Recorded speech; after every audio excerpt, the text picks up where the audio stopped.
जय मां सरस्वती।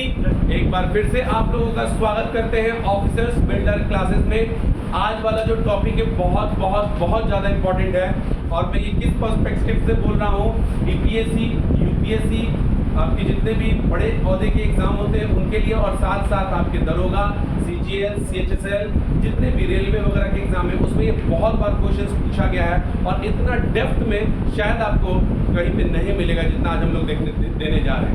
हम लोग बात करने जा रहे हैं कौन से एक्ट के बारे में? रॉलेट एक्ट के बारे में 1919 में। देखिए रॉलेट एक्ट था क्या? हम लोग तो सभी लोग पढ़ते हैं कि रॉलेट एक्ट के विरोध में गांधी जी ने ये किया वो किया, चाहे जलियांवाला बाग कांड हो गया। रॉलेट एक्ट था क्या? क्यों इसका विरोध किया जा रहा था?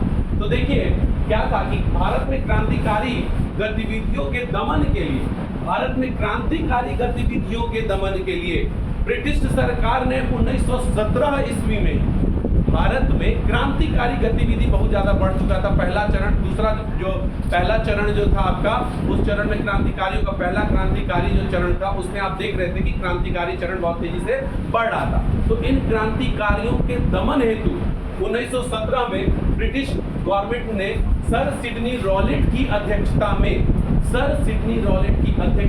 समिति का गठन किया। इसी समिति को रॉलेट समिति भी कहा जाता है। क्या कहा जाता है? रॉलेट समिति भी कहा जाता है। तो रॉलेट समिति ने क्या सुझाव दिया? क्रांतिकारी एवं अराजकता अपराध अधिनियम को 18 मार्च 1919 को पारित कर दिया गया। रॉलेट समिति के सुझाव पर क्रांतिकारी और अराजकता अपराध अधिनियम को 18 मार्च 1919 को क्या कर दिया गया? लागू कर दिया गया। और इसमें बिना मतलब केवल संदेह मात्र पर किसी को भी क्या किया जा सकता था? अरेस्ट किया जा सकता था।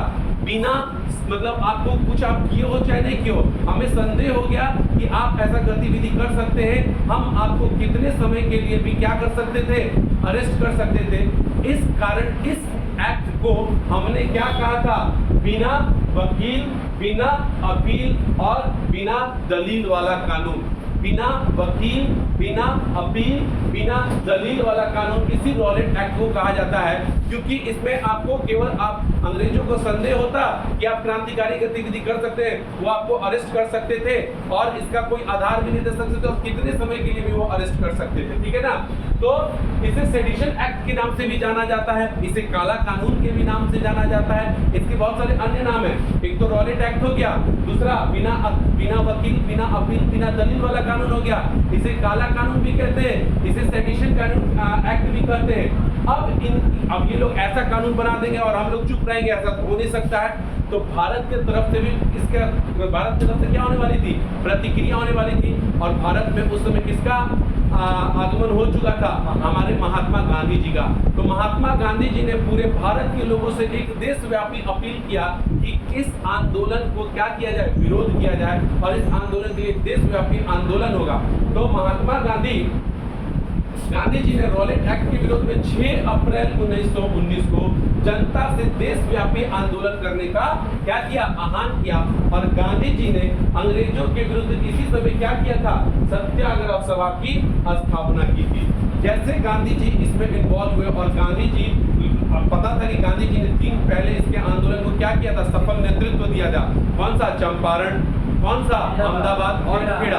तो अंग्रेज लोग इनसे डर गए कि अरे बाप रे, गांधी इसमें इन्वॉल्व हो रहा है, तुरंत इसको अरेस्ट कराओ। तो गांधी जी को कब अरेस्ट कर लिया जाता है?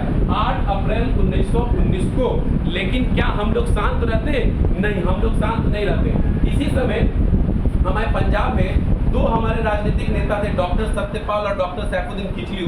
एक जलियांवाले पार्क में जिस बैसाखी का दिन था, एक मेला लगा हुआ था और उस समय इस कानून के बारे में लोगों को बताया जा रहा था कि भाई ये कानून ऐसा है वैसा है। और उसी समय जो डायर था, रेजिनाल्ड डायर जो था, वो आके क्या कर देता है? गोली से हमारे जो आम जनता थी मेला में जो आई हुई थी, जिसको कुछ पता भी नहीं था कि रॉलेट एक्ट क्या है, इसका विरोध क्यों किया जा रहा है, उन निहत्थों जनता पे जो ब्रिगेडियर जनरल डायर था ने गोली चलवा दिया था। और वही घटना किस नाम से जानी जाती है? जलियांवाला बाग कांड। तो इसी रॉलेट एक्ट का एक आप बोल सकते हो घटना स्थल था जलियांवाला बाग कांड, जिसको हम लोग इसकी बात करने वाले हैं। ठीक है, थैंक यू।